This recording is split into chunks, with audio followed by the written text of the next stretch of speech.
Thank you very much, James, Daniel, and the entire IPF fraternity.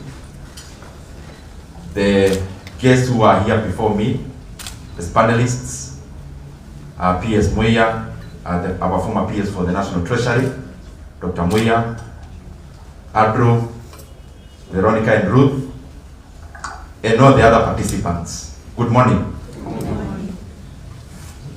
I am very pleased to have been invited to this very important event. I am really pleased because there are very few areas in Kenya you can get an organization planning for people just to canvass in regards to policy. And from where I sit, I think policy is much more important than many other things we talk about as politicians, because they end up having ramifications, and they end up having effects, and they end up shaping the livelihoods of the Kenyan people and also their welfare. Even the name, Institute of Public Finance, summarizes some of the questions that we had before, especially the intersection between leadership and politics, and also the economy. Because the finance on the IPF is more on public finance, or public money, which is the economy. And I am glad to be in both, on the leadership side, but also on the economic front. In the politics side, it's easy, because you say things subjectively. You don't need to think too much. Anything can pass. You can say anything, it is subjective, it can be directed to somebody.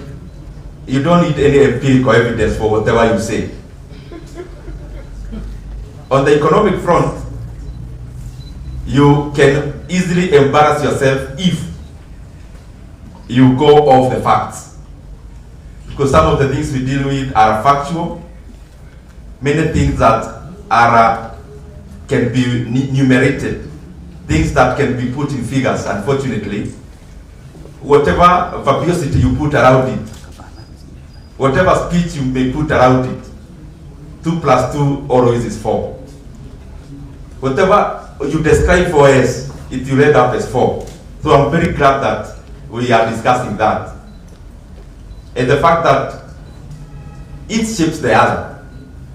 Politics shapes the economy, but on the other side also, the economy shapes politics. The more advanced a country becomes, the more aware the people become, and the more uwajibikaji in terms of the politics that is enhanced. And therefore, there is a very thin line if there is at all. We are in a situation which is very good in terms of global economy.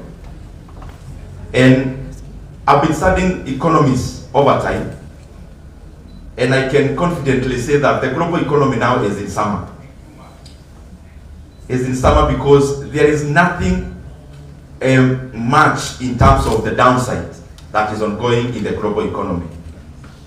And therefore it presents a very good opportunity for every secular economy of the world to take advantage of the summer to do what they need to do. Why do I say so? Currently, in terms of stability, other than the wars that the economists have already factored in, the economies of the world has already factored in what is ongoing in the Middle East. The economies of the world have already factored in what is happening around somewhere near Europe. We've already factored in that as economies. And fortunately, even in terms of supply chains and in terms of planning, that is already there, and it has been for years. So we have some stability in regards to the global geopolitics.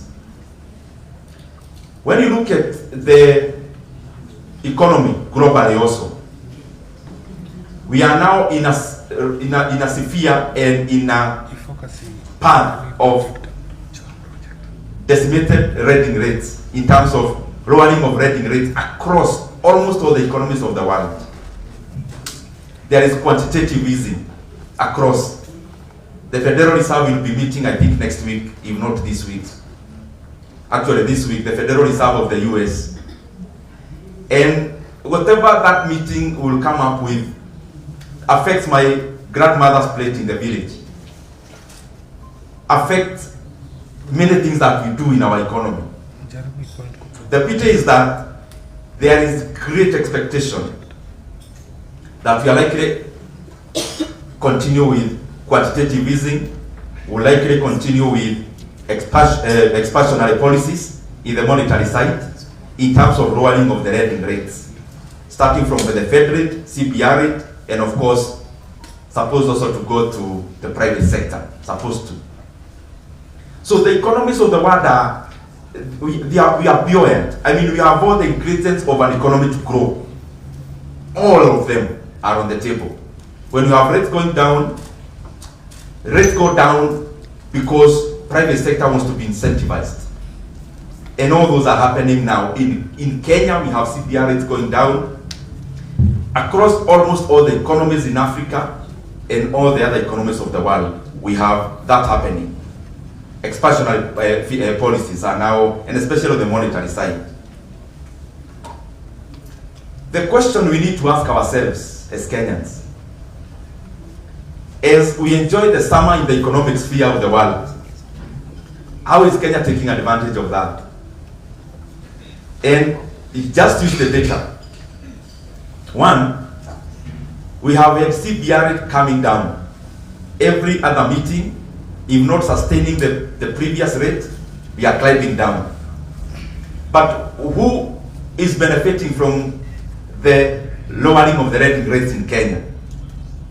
And when I talk about economics, I like referring to the government data, because the beauty is that we still have some institutions that give credible data, and especially the CBK and the Kenya National Bureau of Statistics. Now, we have a situation where Kenya is having expansionary monetary policy and lowering of lending rates. But who is benefiting? Because you have on one side lowering of rates, the same government data then shows that the private sector lending is actually going down, not growing. So in Kenya, monetary easing is purely a debt management tool. Purely. That the only parameter that is being eyed in terms of monetary easing and lowering of rates is basically paying less interest in the domestic debt, and therefore what is supposed to happen is not happening, because always rates should go down as a way of incentivizing private sector.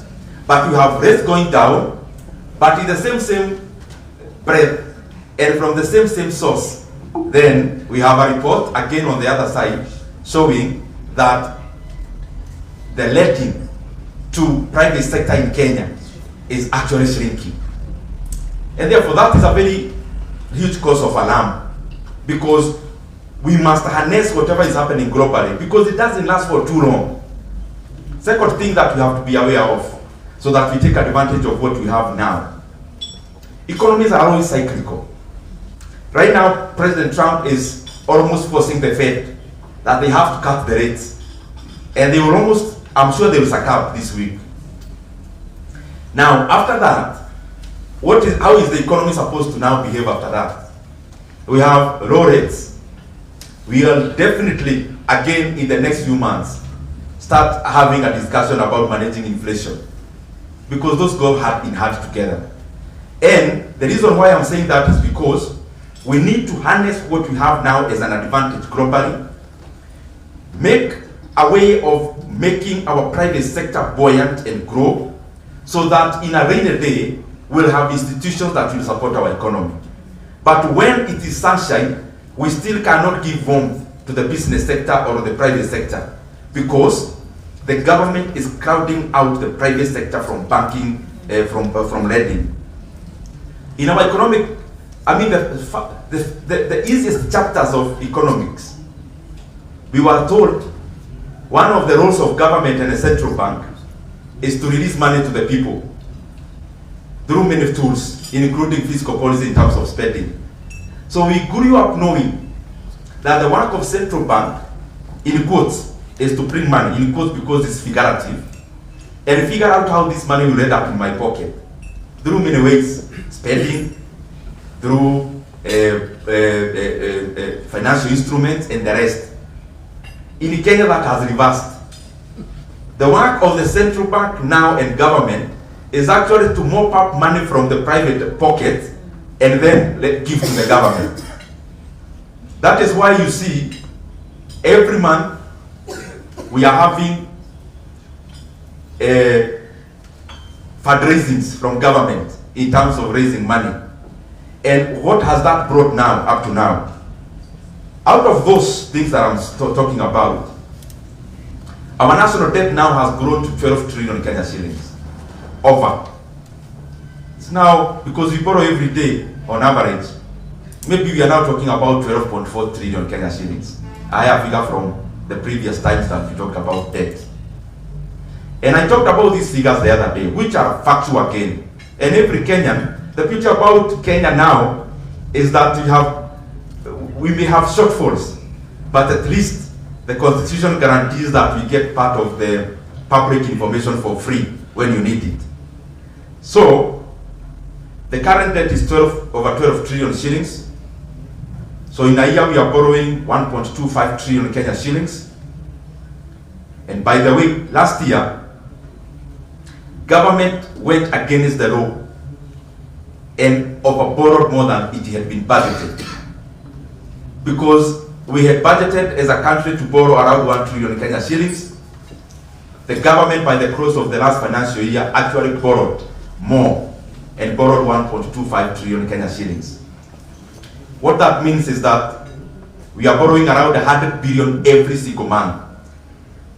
And every single day, including today, Monday. By tomorrow morning, the country will have borrowed 3.5 billion every single day. And therefore, every hour we are talking about around 140 million shillings every hour. So we've been here for 2 hours. So we borrowed that much.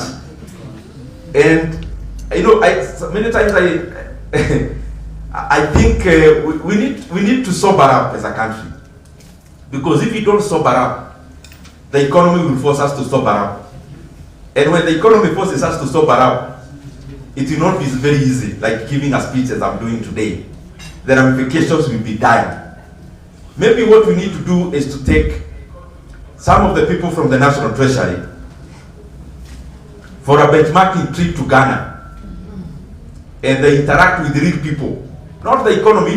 Many times you talk about jargons, GDP and the rest. You now go and interact with a pensioner in Ghana. Interact with a person who had bought government instruments in Ghana, who after they borrowed too much, they had to call borrowers in a round table and tell them, guys, listen, I know I owe you 1 million shillings, but from today I am the sovereign. I owe you only 700. That's what they call a haircut. Okay, take government to court, you are given even something, you have to chota government. Okay, where will you start? Getting a GK vehicle on the road, or where? You see, some of these things, they seem like superlatives, but they are real. The government tells you, you're a pensioner, I owe you this much. But from today, you are taking a haircut of 30%. Haircut means I'm cutting. Not postponing, cutting. Forget everything else, me, I owe you this. That is where Ghana ended. And when you hear us talking about debt, it is because if you reach there, it is catastrophic. And it will affect everyone. And it will affect all the facets of our economy. There is the other thing, so that I wind up with debt. And I'll be very brief today. PS was asked about something I've been talking about called securitization. And when you get a chance, you explain to us based on your experience. There are people who want to tell us securitization, you can treat it as something outside of the debt. You tell us whether that is possible. Because from where all of us sit, it's not possible. You can't have a shop. You are running a shop in Kakamega, a hardware shop. You take a debt from the local bank. You are supposed to service this debt using, of course, the proceeds from your hardware. Then you go to a different bank and say, please lend me money. Part of the things I sell is cement. So I want to securitize what I get from cement. It will come directly to you. That's what is called securitization. If you go to a different bank, you already have borrowed money from bank A. And you are servicing that debt out of the profit from the entire profit from your hardware. Then you get another bank on the side and you tell them the revenue from cement and from steel, chuma, Nauza, it will now be coming to you. And then you want to tell us that is not supposed to affect this other debt. I mean, I keep saying, every time you hear about a big Kizungu Miki context in Kenya, coming from government, you hear a big name like the securitization, it is just supposed to tire you so that you don't question. But something must be happening that is not right. And just do your math, you'll see. I talked the other day about a debt of a boat that was raised by securitizing sports fund to build stadiums. Let me start here. Kenya has always built stadiums. You know, many times you want to appear like we are now, we have innovated ways of building stadiums in Kenya. Kenya has always built stadiums. We have never securitized any revenue. So the issue about building a stadium is not there. The issue is about how are you building. So we end up borrowing around 45 billion Kenya shillings. Whichever method you use, even if you use future value of annuity, or you use a simple arithmetic of interest rate, in 15 years, Kenya will have paid interest rate of over 100 billion on a loan of 45 billion. And those are facts. Then we go and securitize fuel levy. And we say we are building roads with this fuel levy. Let me start here. Kenya has always built roads. All the roads we saw in our villages and estates when we were growing up, it was not black paint painted on our roads. It was tarmac. So it's not a new invention. We have always built tarmac roads. We have always built Mombasa Road is a road that was built many years back. Thika Road, the road to the Western Corridor. It's not new, it has been there. But now, we want to collect money that Kenya is supposed to collect for the next 7 years. We want to collect today and use it today. Now, the government in the ensuing years, what are you going to come to do as government? You know, many times, people are here politically, there is a way people want people to talk, for example, as politicians. But what is more important to talk as a Kenyan today than about the future of our country? We may talk about leading the country, but which country? First address that the country is there. So when the country is there and functioning, you can talk about the other things. And that is why I think these things are very important. So in a nutshell, this is what I'm trying to say. We are borrowing 1.25 trillion every year, 100 billion every month, 3.5 billion shillings every day, around 145 million every hour, but every road you see in Kenya ongoing is not part of that debt. That has a different debt called securitization of fuel levy. So let no one tell you, we are borrowing this to build roads. No, the debt for building roads is not even there. We are borrowing that money, but when you ask, you'll be told, can't you see we are building even Talanta Stadium? This is the point. The money for building Talanta Stadium is actually not there. It is a different debt, not included in this mainstream debt. The other thing, so that, because it's the same, this issue of debt is big. Now, we want also to expand a lot of things to be seen for optics, as they are also good for the economy. The road from Nairobi to Nakuru is long overdue in terms of expansion. And the people who use that road deserve that road to be dualled. But even the money for dualling Nairobi-Nakuru highway, that money is also not part of the borrowed money, the 12 trillion. That is some other money we are raising through a baptized name called PPP. But that PPP is actually workers' money through NSSF. So NSSF is forced to invest workers' money on a commercial venture called a PPP to build a road from Nairobi to Nakuru. And they are told how to recover their money is to put toll stations, charge motorists, watapata pesa yao hapo. So even the expansion of that road is not part of the borrowed money. So what and again, the Taranta Stadium I talked about, because private sector is rational. A person in the private sector, when you tell them to invest money, it is me and you here. When I call you to invest in an instrument, you are likely to ask me questions. And because the government did need to answer many questions, that Taranta board I keep talking about, I request all of you to go and check who bought it. The number one investor in that board was again one of the banks I'll not name, which has attachments with government. And the number two was again NSSF. Number three was the superannuation fund, again money for workers. So if you are raising a board that is attractive, why are private sector not buying? That government money through another way, and especially workers' money, has to be the ones now to be put in that kind of radar. These things are important, and if they are good, then the speech today should not be an accusation. Should be just an opportunity for those who did it to come and inform Kenyans better. And many times I wonder, for example, on securitization of the fuel levy. You are a bank CEO, and you committed money for your shareholders, and lend, let's say 50 billion shillings on something called securitization. You have no sovereign guarantee.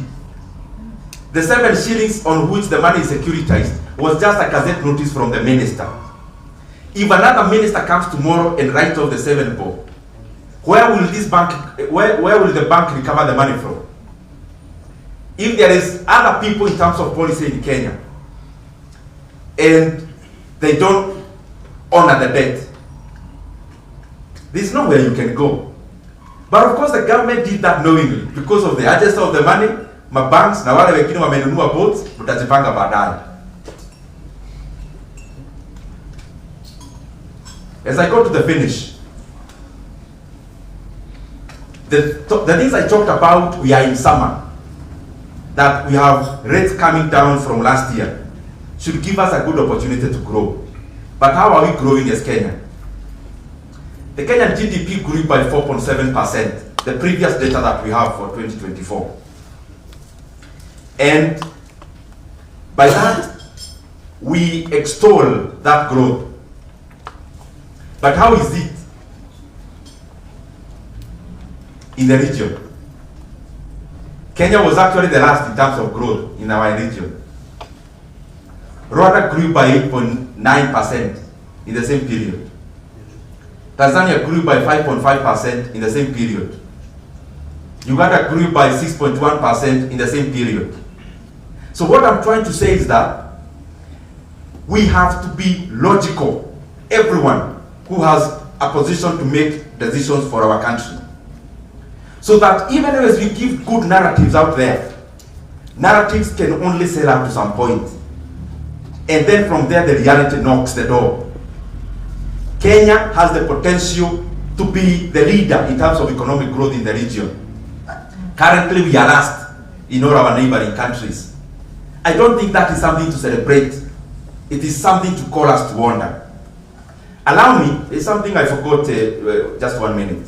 I talked about Nakuru, Mausamit Road. I mean, Nairobi, Nakuru Road. I call it that way because it's more identifiable that way. That road is part of the road from Mombasa all the way to Malaba. It's part of it. It's a corridor road. Any person who would do just basic empirical analysis of that road, one thing is clear. NSSF, being the lead investor in that road, will never recover the money. But that road also must not be tolled, because for ease of doing business, the reason why other economies would do better than us is when investors start choosing those countries better or more than us. When you come and do any part of Mombasa, Maraba Road, basically what you are doing is to increase the cost of business, including for people like our neighboring country, Uganda, who have to import their commodities through us. So that road should be built, and should be built by the internally generated resources which are there. And therefore, the road from Nairobi to Nakuru should be dwelled, and the residents who use that road should not be made to pay toll on that road. Because we may think it's a commercial venture, but it will come and hurt our economy. Because if in our region the corridor roads are not tolled, you are basically telling people to look for options. And our country needs investors much more even than our neighbors, because our neighbors are growing faster than us. Let me talk about just one specific policy, then I'll be done. My sister asked about, okay, otoheni hii mambo mengi ya huku juu mingi. Now, conceptualize the economy to me. That's how I understand that question. Now, stop talking about all this expenditure, what, this, that. Can you put the economy in a manner that can be perceived easily? I'll just use only one policy instrument that we are doing as Kenya. And then I'll leave it to you to weigh whether it's good or bad. Housing levy in Kenya, I saw the other day that it even surpassed, and we ended up collecting 73 billion shillings on housing levy. I want to be consequential so that we see why it is important to keep on tracking policy instruments, and therefore to see whether they need amendments along the way. After we instituted the housing levy and we started housing projects in Kenya, I'm just using this as an example. So the government is collecting 73 billion, literally taking 73 billion off the pockets from the private sector and households. Now, what is the output? 1 year that is passed, I'm using the recent data that Kenya has is 2024, where even the housing levy surpassed its target. That's the year I'm talking about. Industry in Kenya, industry is viwanda, decelerated. From the previous year where we grew by over 2% based on the year-on-year, on 2024 compared to 2023, we decelerated to the growth of 1.5%. Second, when we are busy building houses through housing levy, as Kenya, through government, the cost, I'm using government data, not my data. Government released data from KNBS.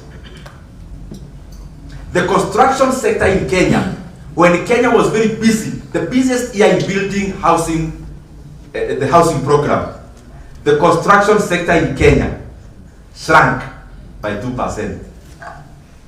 Not grew, not even decelerated, it went down by 2% in 2024. The consumption of cement in Kenya, in that year we are building houses, the consumption of cement went down by 7.9%. the consumption of steel in Kenya went down. This is the other thing that can make you sometimes wonder. I have seen government officials, and they are saying the housing project has created 300,000 jobs. Others say 500,000 jobs. Others say this kind of jobs, and they say new. Now, the same government data shows us this. In the year 2024, the people employed in the construction sector shrank by negative 1.3%. And all the people employed in that sector is only 223,400, a less number than in the year 2022 when we never had the housing levy. When am I talking about this? Many times, we may be beating drum on this side for celebration, but the economy cannot be cheated. What this is showing is that the money for the housing levy was more efficient for our economy when it was in the pockets of Kenyans. That Kenyans were building their houses more efficient than how government can build them. Are we getting that? Because the pictures we see on the timelines on Facebook and social media, advertisements of housing project, then should translate into data. But then we see photographs. But what this has done is to actually remove the people who are working in private-led housing projects. That is the sector we have now come in, as the government has come in, made it shrink, and then out of the inefficiency of government, the same sector leads the economy to lag. So I leave it to you to see. The housing levy, is it more efficient with government, or is it more efficient with the private sector? Or in your pocket to decide how to build your home and to decide how to use it? Because it shows when you had that money, the economy was growing faster. Very lastly,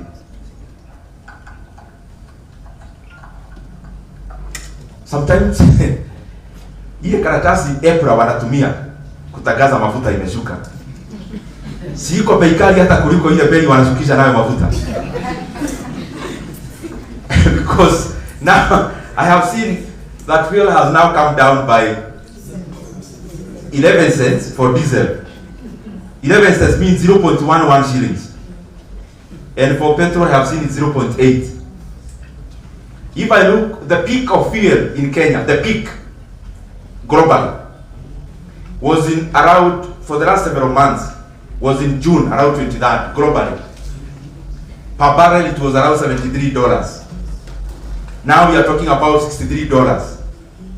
That is a decrease by 14% in global oil prices.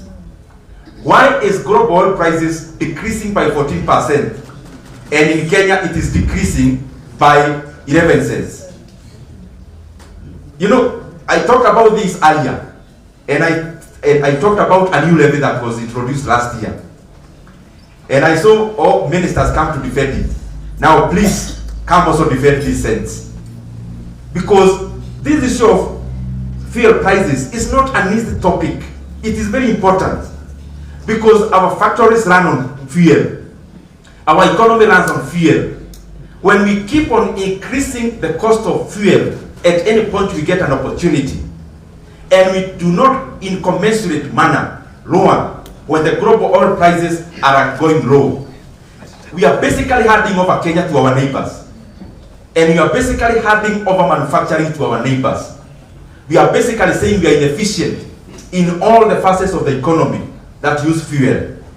Let us be forthright.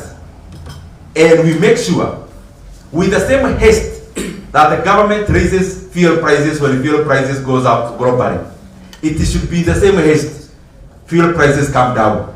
And we keep on knowing, the more levies we increase, the more cost we put on in terms of fuel, immediately, the more we make our economy inefficient and we hand over our opportunities to other countries who are neighboring. I thank you very much. May God bless you.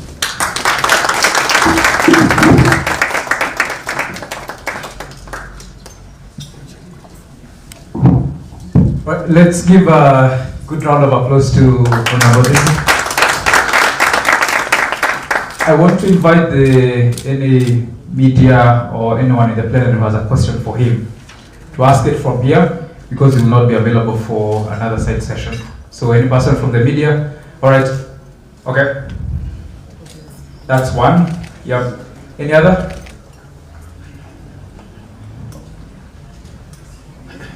Right, you can come on in.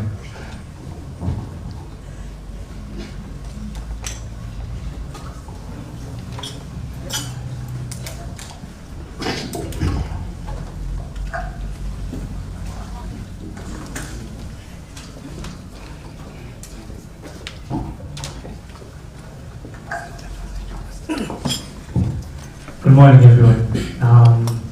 My name is Jimmy Mboko from Citizen TV. A quick question for Mheshimiwa, which is very simple. You served as the budget chair, and the question that I want to know is why the sudden clarity? Why is it that suddenly you were very clear on issues that you sat in a position that you could have addressed these issues? Thank you. Anyone?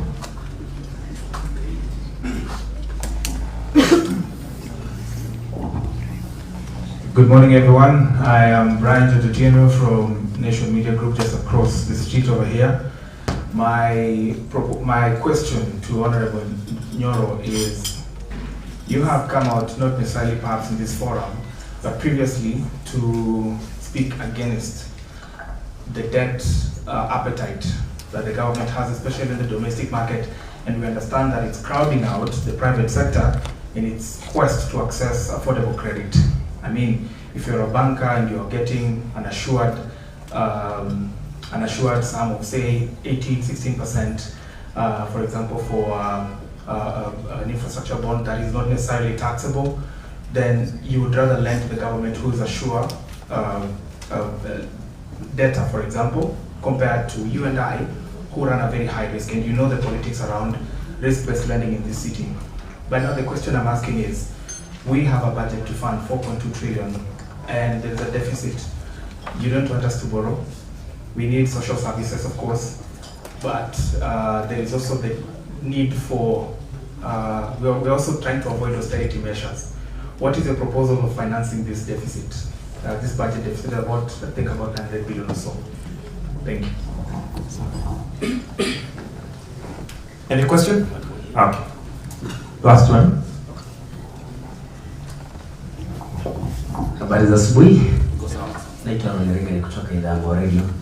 Mheshimiwa, tunaelewa kwamba kuna swala ambalo sasa hivi linaendelea na Kenya Pipeline Company, ambapo tunazungumzia kuna baadhi ya wale ambao wanataka kununua kampuni hii kwa manufaa ya wenyewe.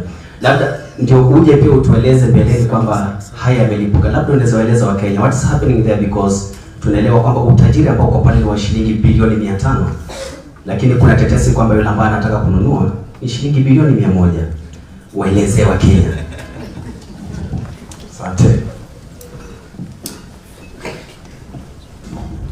I'll answer this, but in case I don't answer sufficiently, I'm not in a hurry. We can do a rejoinder. Jimmy Pogo, thank you very much, because I get asked that question many times. Why are you speaking now? You've been somewhere there and there, and I am grateful you've given me that opportunity. One, let me talk about securitization first. The issue of securitization came on board in the year 2023. The first time it came anywhere in our meetings. And I want to make it very clear so that we have clarity on this issue. That meeting had all the decision makers around the finances of our country, including the CS National Treasury then, and including the PS, who is still there now. And I want to confirm to Kenyans, in the meeting I was, we all declined this issue of securitization, because it was common knowledge to all of us that any money you borrow through securitization is a debt and therefore cannot be treated separately as anything different. And therefore, I think that suffices. I was there, we could not. Secondly, I would request that we all check the reports that came out of the Parliamentary Budget Office in the last 3 years. And you check our stand on debt. And you check our stand on the things I'm talking about. And you'll see consistency in what we stand for. And even beyond me, even my seniors then, every time they could speak, no one was speaking in terms of borrowing. Everyone was speaking in terms of lowering our appetite for debt. But when it comes to action, there is something different. The last thing, when you are serving in a capacity that I was serving before, just as you serve in any other capacity around government, because as you understand, when in the positions of departmental committees and other committees like the one I was, you work very closely with the National Treasury and the government of that time. There is something called, I would call it collective responsibility. And this is what works politically. In politics, you leave your seniors to talk about all the good things. Because even me as an MP, my CDF chairman leaves me to say all the good things about the work you are doing.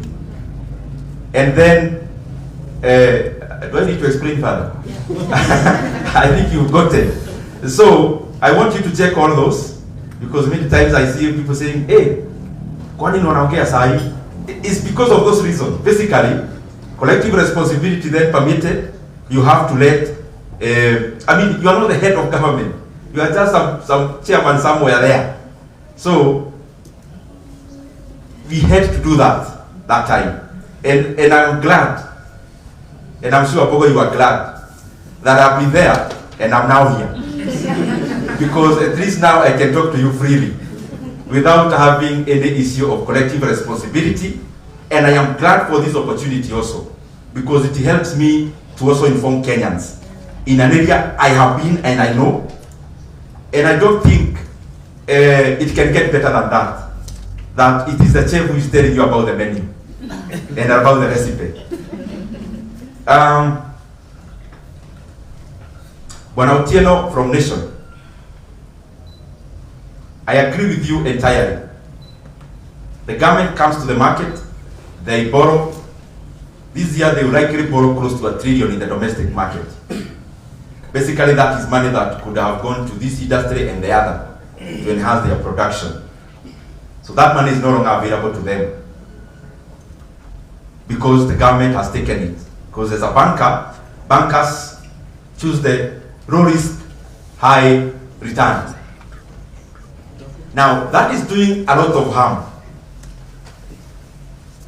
Beyond crowding out, these are the issue of pending bills is hurting the same banks that are majorly buying the government instruments.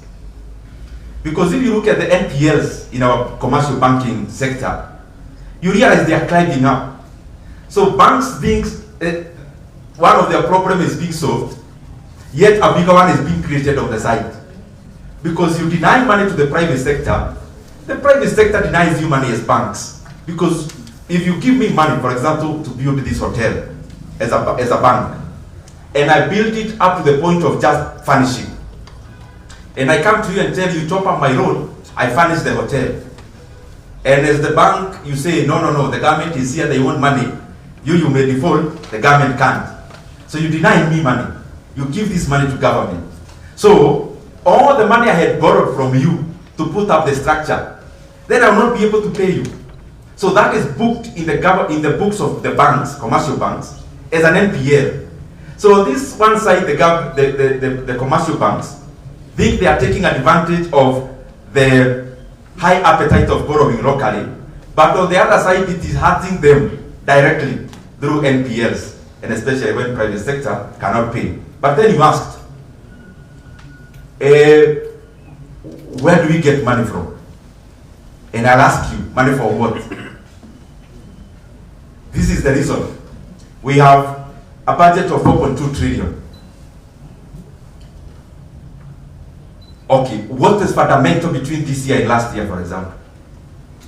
If we have an increase of 200 billion, what is this so fundamental that we are doing this year that we are not doing last year, that we have added a budget of 200 billion? I want just to point one thing. Why? Some of the money we are borrowing, Kenya doesn't actually not need it. Here they are experts in the economy. Go and check the budget that you are implementing today, and you realize Kenya has budgeted over 50 billion Kenya shillings for political management. Those who are here, they know what I mean, political management. The money you see being dished out is not grown. It comes from your pocket. And I want you to go check. One of the parameters I saw Kenya was to do last year was to do away with confidential fund. Go check how much money it is in all the areas that confidential fund is. And you realize the money we borrowed for Talanta Stadium, we have also budgeted an equivalent money just for political management. Political management. I'm being diplomatic.